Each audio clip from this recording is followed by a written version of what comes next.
Hello YouTube, how's everybody doing? I'm doing okay, sitting here on a beautiful Thursday morning, I guess it is. Anyway, I just wanted to give you guys a real quick update. And I can't believe I'm saying this, but I traded my Fujifilm GF50R, the medium format camera, for a lens. I still kept my 100S, because, well, I love that camera and I love that camera. So anyway, I hadn't used the camera, I'm gonna say in about a year and a half, the 50R. I hadn't used it like in a year and a half. So I figured, you know what, it's sitting here in a case collecting dust, so why keep it? And I was interested in another lens, that one. So this is the GF45-100. This lens will complement my GF100S. It is pretty sweet lens. I traded it for my 50R, and got some cash. But you know what? I tested it. I tested it on literally on a brick wall. It's beautiful, sharp, corner to corner, center from F4 to F22 at every focal length, and I went from the 45 all the way up to 100. F22 is a little bit more diffraction, but totally usable. I was very impressed because this is going to complement my GF, my medium format system. And the reason is I had sold, before leaving on my for the summer, I had sold my 45mm 2.8. I sold my 30mm 3.5. And there was something else that I sold, but I can't remember. But anyway, so I only kept the 50mm, which is attached here.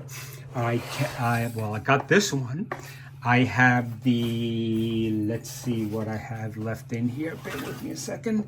This is the 100 to 200 zoom, which is absolutely incredible. When I was up in Alaska for a couple of months, 2022, I would say a good 60-70% of my images were taken with that lens. The rest were taken with the 30mm. I did not own the 50 at the time, so I took the 30mm, I took the 45, I think, and I took this one. So, and now I'm starting to figure out where I really want to be as I'm getting older. I don't want to be carrying all this extra, lugging all this extra weight around. So I've pretty much sold my stuff, and the only thing I kept was 4 lenses. The 50mm, which is back there, the 20 to 35, which is great lens. And what's nice is these two use the same 82mm filter size. Kind of pain in the butt because all my filters, except for a skylight to protect the lens and a polarizer that I own, are 77mm, since that was the biggest lens diameter that I had. And for my other lenses, I use step-up rings. But this one here, I really like the lens, except this one, I don't know, it's kind of funky in the corners. So I'm not crazy, it does okay, I guess. And then I'm opening up some drawers here. Where are they? I also have my XH1 back here, which I use primarily for sports. And with that, I use these lenses here. So I have the original 27 2.8 That's a 50 millimeter screw-on mount Leica with an adapter. My 35 1.4, which I will never give up, and the fabulous 16 1.4. I also own the let's see, what else do I have in here? I have the 50 to 100, and I have the 100 to 400, I believe it is, 5.6. Again, wildlife, I used it this summer. Yeah, I was okay with the results, not real crazy about it. This is the hell of a beast. I use this for soccer and you know, some indoor basketball sports, and you know, it's a nice lens. This big beast here weighs a ton, and yeah, I guess I was happy with the images. It's my fault. It's the first time I used it to shoot some wildlife. But anyway, so this is my my GF kit right now, and the 50 millimeter sitting right there. I am preparing for a trip down to, I'm going to be shooting down in South Florida in the Keys. This is what I'm taking, my GF 100S, and I'm taking my Leica. It's got a 28 millimeter 1.7 Sumilux, I think it is, whatever. Anyway, this is what I'm taking with me. I was thinking about taking the 100 to 400 with the H1 sitting right back there for wildlife, and meaning birding, gators, you know, etc. But I'm not sure if I want to haul that weight around. Plus, I don't want this gear sitting in my truck. You know, I'm more concerned about heat damage or God forbid theft. But so here we are. But I gotta tell you though, I'm trying to pare down what I'm using, and this lens here, it's gonna get a workout. I can pretty much tell you that. I think I'm gonna plop it on there once I get down there, and that's what I plan on using. The 2035, great as well. So yeah, I'm kind of looking forward to it. I'm actually debating whether to take the 100 or 200, since if I take the XH1, I may leave it behind, but I don't know. You know, what's another couple pounds, right? It's not like I'm carrying this stuff in a backpack or anything. Not anymore anyway. I broke my arm last December. We're almost 9 months now into the healing process, and it still sucks. I don't have full range, full movement. It hurts, and this is a lot of gear to be hauling around. So I'm leaving my backpack home. I'm taking another bag, and probably my Wotan Craft small single camera bag for the Leica stuff, and another bag just to kind of walk around. And the lenses will stay in the vehicle.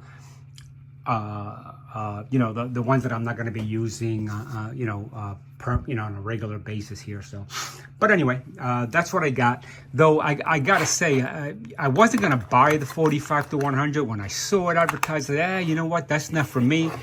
But I gotta tell you, I actually owned 2 copies or 3, maybe definitely 2 copies of the GF 32 to 64. Wonderful, absolutely wonderful lens. The first one I bought it as a kit when I got the 50R, and that was, I mean, it was my lens for like a year. Okay, then I started investing in, well, not investing, spending on the 30 millimeter, the 45, etc. Yeah, that 32 to 64, I wound up selling it. And then after spending time in Alaska and only having taken the 30 and the 100 to 200, when I came back, I said, you know what, that 32-64 would have really helped, that interim range. So I bought it again. And about 6 months after that, I sold that one as well. So that's 2. I don't think I'm going to buy one, though it is a fantastic lens, but I'm really happy with that 20 to 35. And this will be my kit right here. And the 50 millimeter, which is a nice walk around lens if I'm not carrying that. Then the beauty about the 50 is it is an incredible little camera, or a little lens on a big camera for shooting panoramics. There's very little distortion, great quality, great sharpness. Is it as sharp as my 45 2.8 clinically sharp? Heck no, but it's still darn good. Shop it down, it's a 3.5 lens, you know, f4 5.6, and it's phenomenal. I try to shoot as many of my panoramics as I can with that particular lens, but I have a feeling this is gonna be this lens, the 45-100's first road trip, and I have a feeling that one will be glued on the front of the 100S until the situation demands an ultra wide or the 50mm for a pano. That one, I don't know. If I take this one with the 100-400, I may leave that beast at home. But anyway, I just want to let you know what I'm up to, and like I said, I'll be shooting down in the Florida Keys probably for about 2-3 weeks. Then I come back. I'm in Vermont for a few days. Then I'm in Charleston, South Carolina. And that puts me through into like the first week of November. I'm not sure what I'm doing for the Thanksgiving weekend yet, but and I also have a week in Maine before Thanksgiving. So I'll be traveling quite a bit. I may not post. I may do some shorts. I don't know yet. Stay tuned. I will honestly. One of my goals this trip is to try to post a little more than I have been. Maybe some nice, you know, scenic shots or short videos of my trip. Though I'm not that kind of person, so we'll see how that goes. But anyway, so this is my this will be my my go-to lens right now, the 45-100. I'm gonna put that on before I even put it in the car. This will be in my bag, probably that. The 50, where are you, 50? It's back here. So yeah, that's about it. So yeah, and I can't forget all my drone stuff. You know, I'm charging up. What's all this garbage here? Trays of filters and batteries, but I'm charging. I got 4 batteries, one there and one there on the drone, and 3 here with this charger. This actually goes in the vehicle, in the truck, and I plug it in the back, way in the back. And you know, it charges my batteries. I also have on the other side, it's got a USB charger, so I can plug stuff in. I also have another outlet where I will plug in the Leica battery chargers and my GF100S charger here. I used to carry the one, of course, for the 50R, but I don't, like I said, I got rid of that one. I regret doing it, but honestly, it sat here for almost 1.5 years, 2 years. All I did was swap batteries in it to keep them fresh, charged the one that was in the camera, took a few shots just to keep it healthy, but honestly, I wasn't using it. So yeah, this one may prove to be the one that really, you know, it'll be a workhorse on this trip, but we'll find out. All right, so I'll keep you all posted, and we'll see how it goes. Everybody have a great day, and I'll talk to you soon. Bye-bye.